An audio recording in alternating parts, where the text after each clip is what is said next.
Good evening and welcome to everyone. Good evening, that is, depending on where you are. Welcome to this technical presentation for the FIPS Annual Convention for the Scorers National Commission.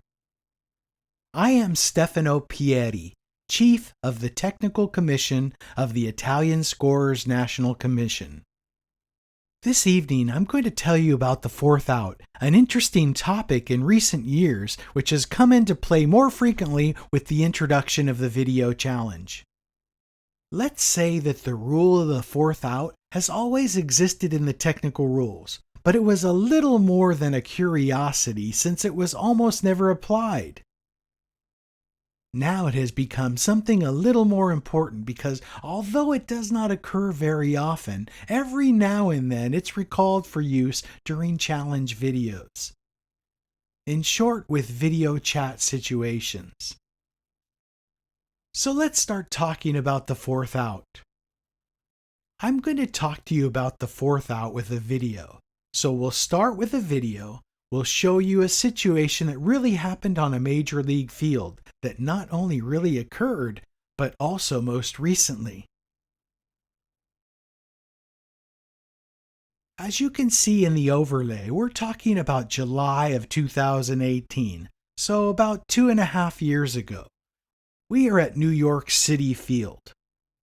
The Mets are hosting the Padres. The game has just begun.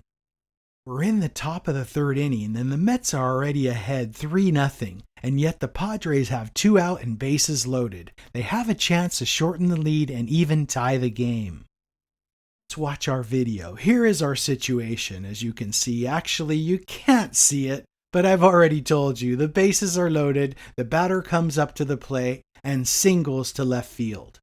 After the first run scores, the runner who was on second rounds third base and is tagged out at home plate on a throw by the left fielder to the catcher. We note 7-2.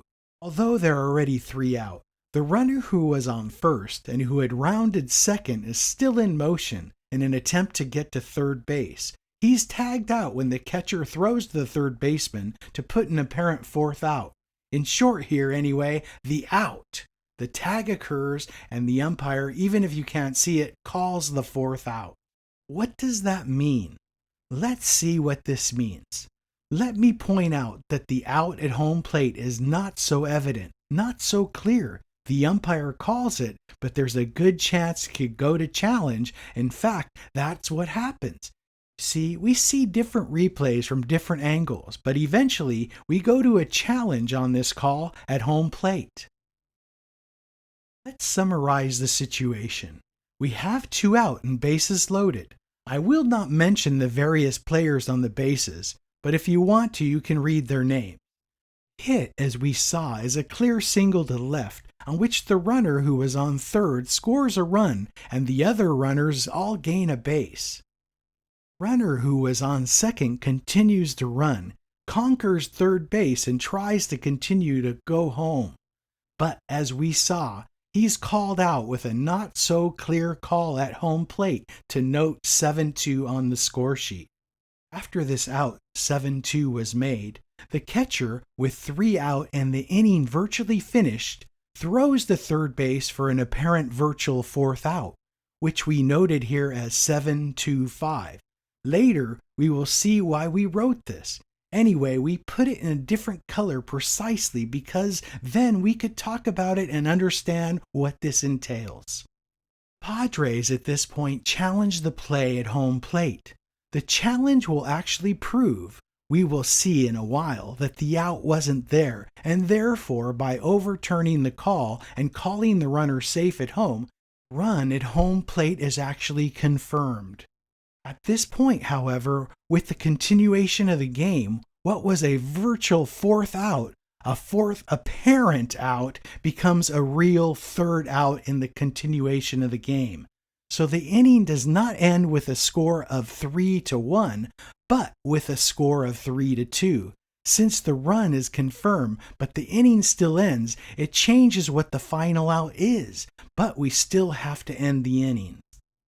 Here we can discuss a further point by saying that if the runner we saw, the runner who came from first after conquering second, had not slowed down near third and had arrived safely on third base.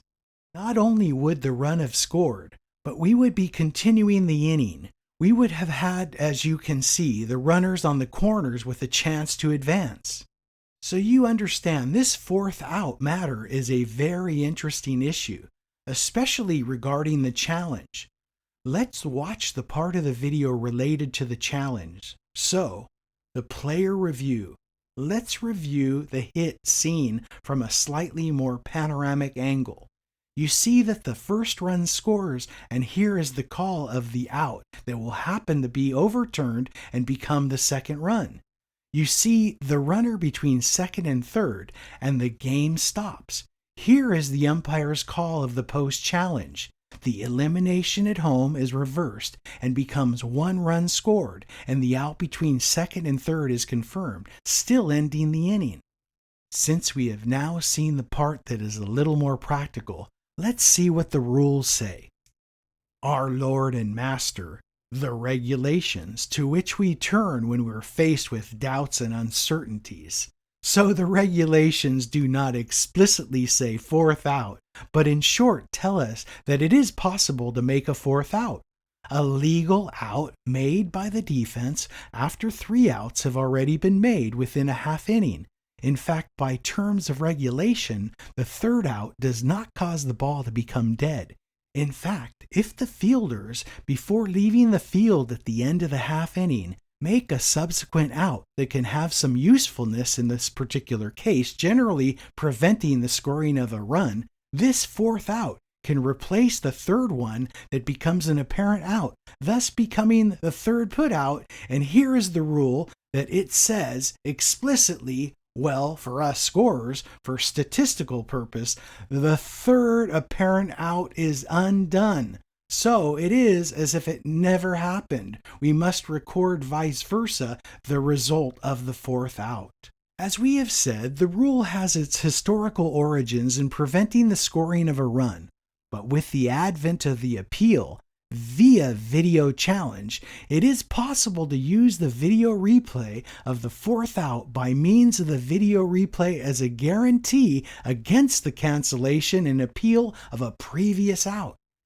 Therefore, that which was a matter related to the elimination of a run for the team in defense instead can become a matter related to the actual ending of the inning. Therefore, make a fourth out in case a third out subjected to a video challenge is canceled and overturned.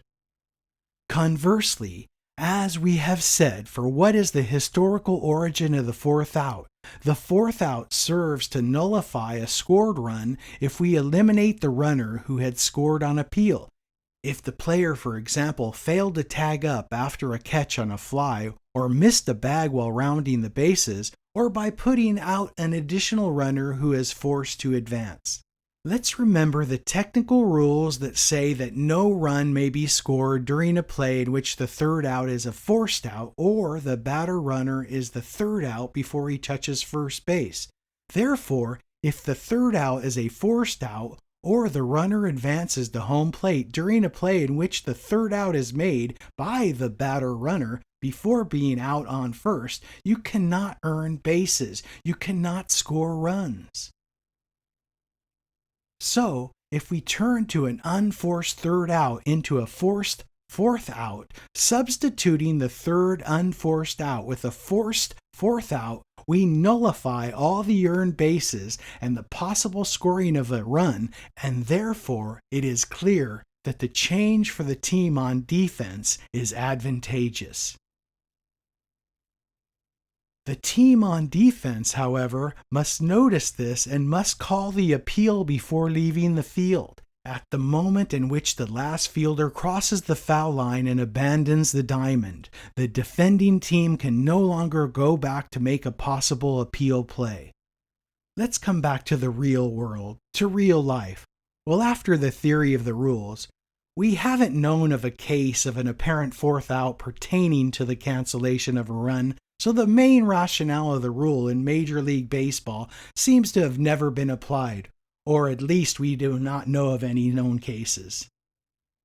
But thinking a little bit about what the rules say and about this matter about the institution of the video challenge, we have the opportunity to analyze three theoretical examples, three hypothetical examples, and three real cases that do not lead to the increase of the score, but address the application of the rule of the fourth out in which the rule itself came into play.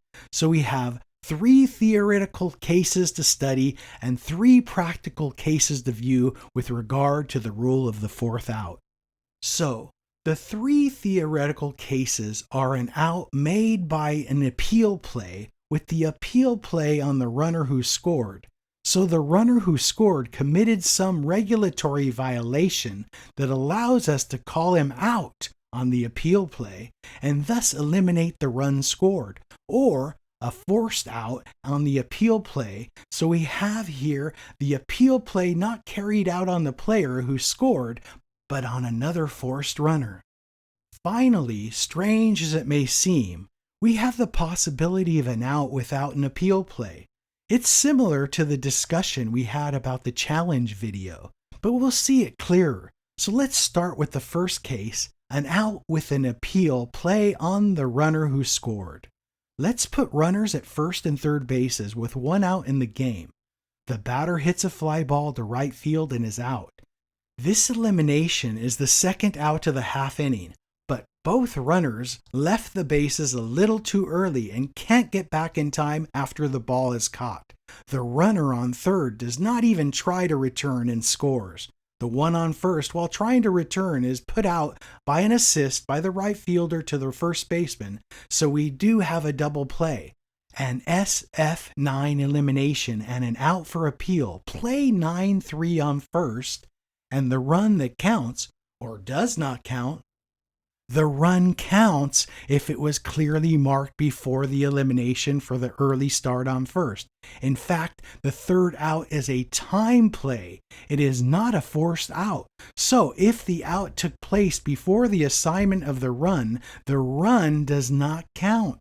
But if the plate was touched before the elimination, the run is absolutely valid. What can the defense team do at this point? If they appeal for the early start of the runner on third base, then make appeal play on the runner who scored, they can actually nullify the run. Then the first baseman throws to the third baseman for a further fourth out appeal. The elimination is confirmed by the umpire and leads to the cancellation of the run, and we have to turn our SF9 into an F9 since there is no more runs and there is no more sacrifice fly. And the second out is a 9-3-5 double play. Okay, let's see the second case. The second case is the appeal play on the forced out. So not on the runner who scored, but on another runner who is forced.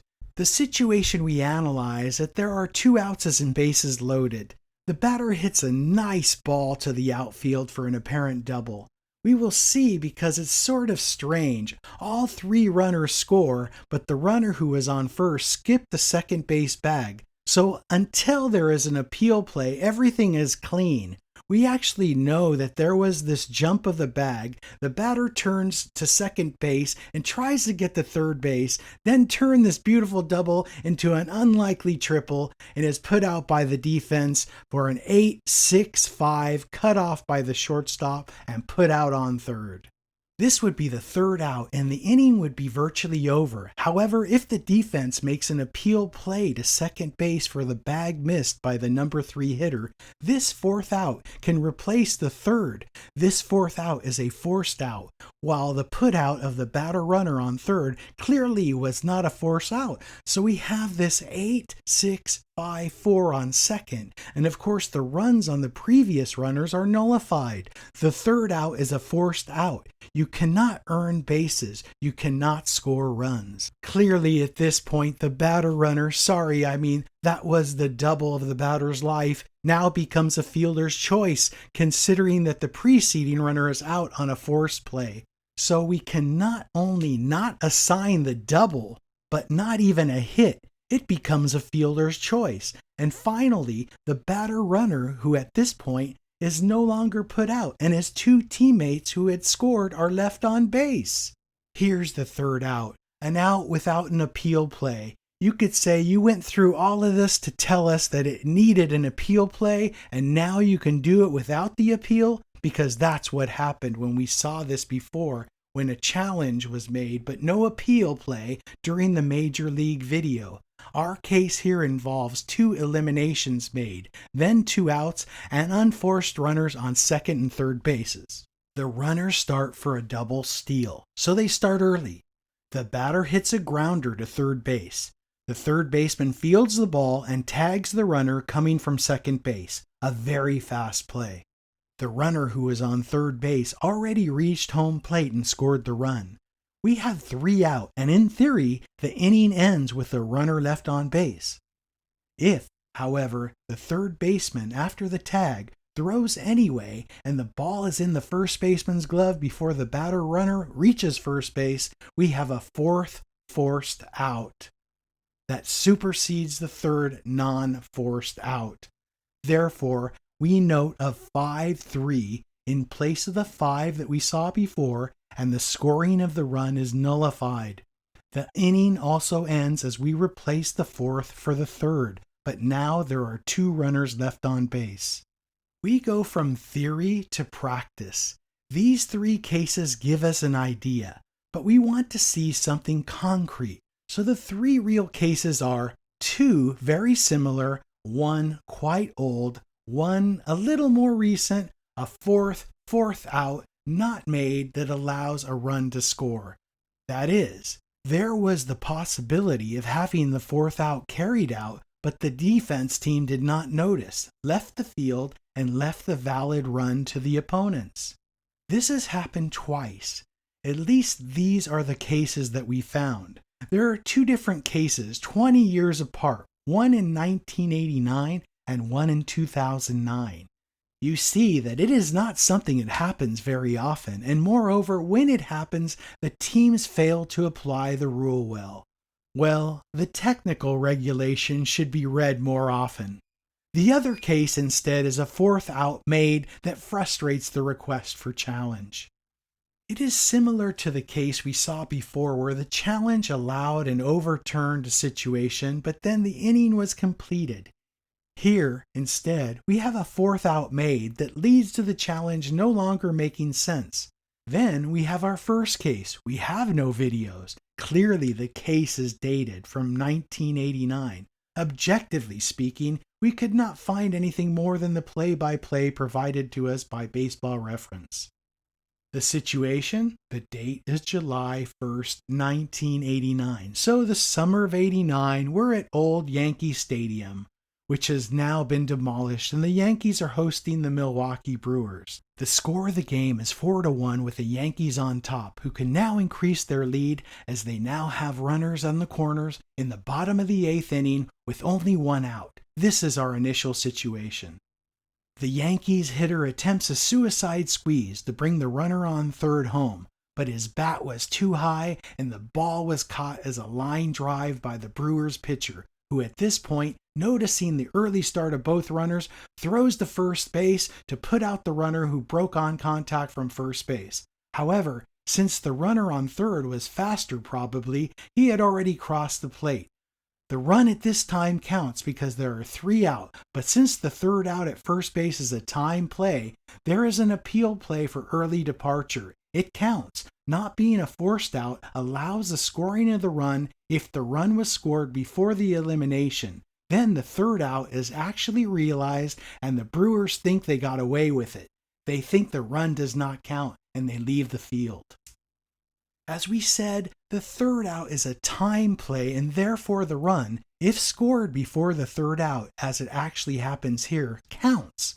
However, the Brewers could have avoided the scoring of the run. How?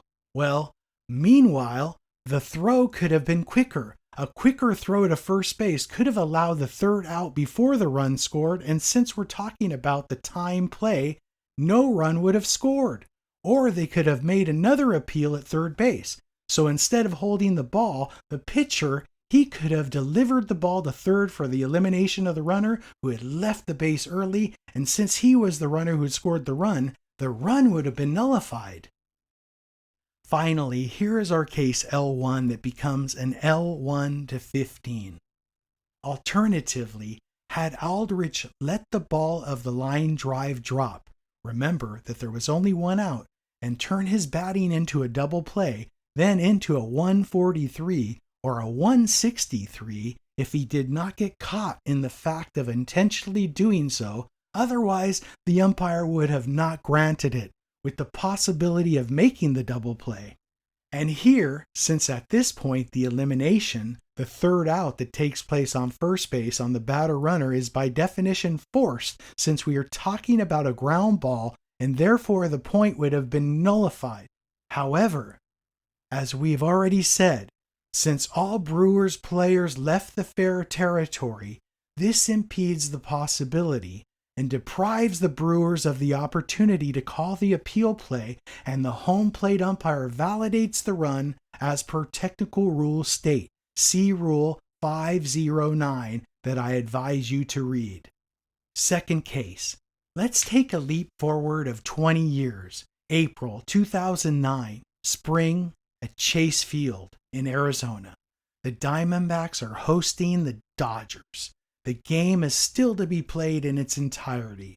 The Diamondbacks are ahead 1-0, but we are in the top of the second inning and the Dodgers have 2 runners on base, and therefore the possibility exists to tie and take the lead. There is only 1 out.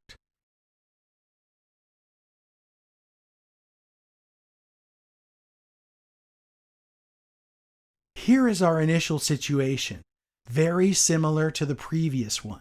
Here, too, the Dodgers try the squeeze.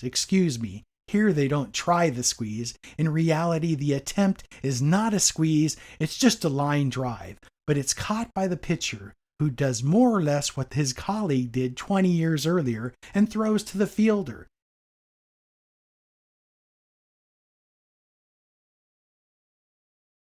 In this case, the runner leaves second base, not first base early, so we have an L1 with a subsequent 1-4 as the runners left the bases too early.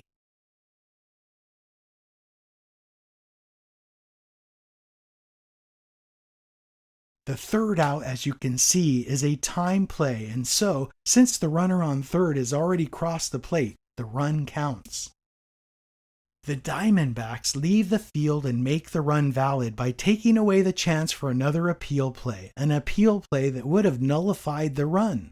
As we then see from the video, luckily we have it on video, the second baseman tagged out the runner. Actually, he could have touched the bag and saved a few seconds, making his third out take place before the run at home scored. Or he could have tried a play at third base, so they could do the further appeal play, as we said many times tonight, on third base for a double play, 1-4-5, that would have at this point erased the run, since the fourth out would take precedence over the third. Let's jump ahead a few more years and go to 2014 for the last case that we'll see tonight. A completed fourth out nullifies the challenge request.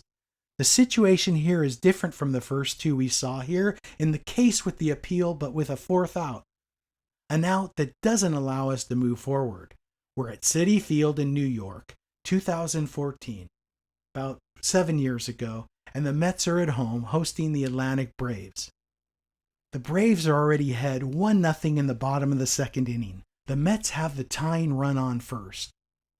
Let's see our situation on the scorecard. 2 out, runner on first, the batter rounds softly to the right side of the field, and the second baseman who reaches the ball makes a play to first. The call is extremely close, as we will see. So despite being a third out, a forced third out, the call is very narrow. With 3 outs already registered, the runner who was on first reached second, then rounded second to try to get to third base. As we will see from the video, there is a tag, and on this tag, the runner becomes the fourth out. Here, too, we put the fourth out in green with a notation that we will then see, but that we already seen in reality. We know that there is this 4-3-5 in the continuation of the game.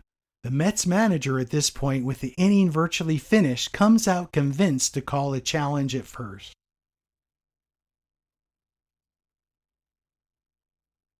We are actually going to see umpires collaborate.